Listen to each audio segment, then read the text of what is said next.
بسم الله الرحمن الرحيم.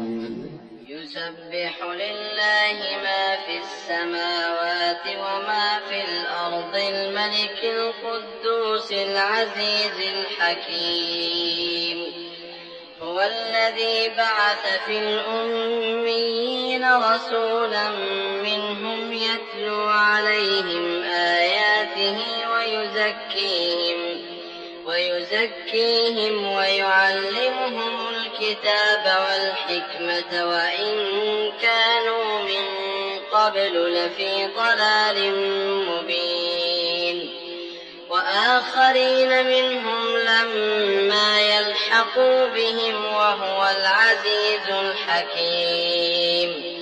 ذلك فضل الله يؤتيه من يشاء والله ذو الفضل العظيم.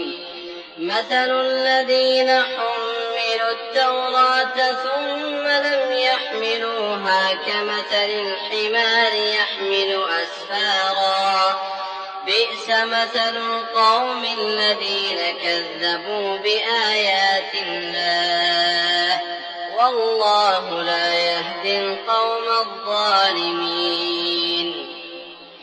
قل يا أيها الذين هادوا إن زعمتم أنكم أولياء لله من دون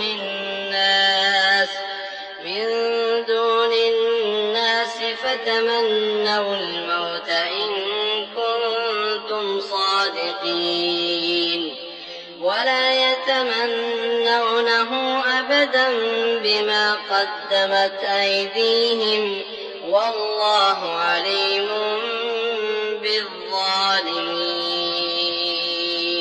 قل إن الموت الذي تفرون منه فإنه ملاقيكم ثم تردون إلى عالم الغيب والشهادة فينبئكم بما كنتم تعملون. يا أيها الذين آمنوا إذا نودي للصلاة من يوم الجمعة فاسعوا إلى ذكر الله وذروا البيع ذلكم خير لكم إن كنتم تعلمون. فإذا قضيت الصلاة فانتشروا في الأرض وابتغوا من فضل الله واذكروا الله كثيرا لعلكم تفلحون.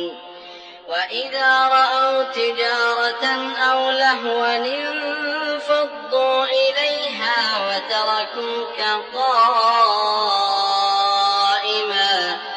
قل ما عند الله خير من اللهو ومن التجارة والله خير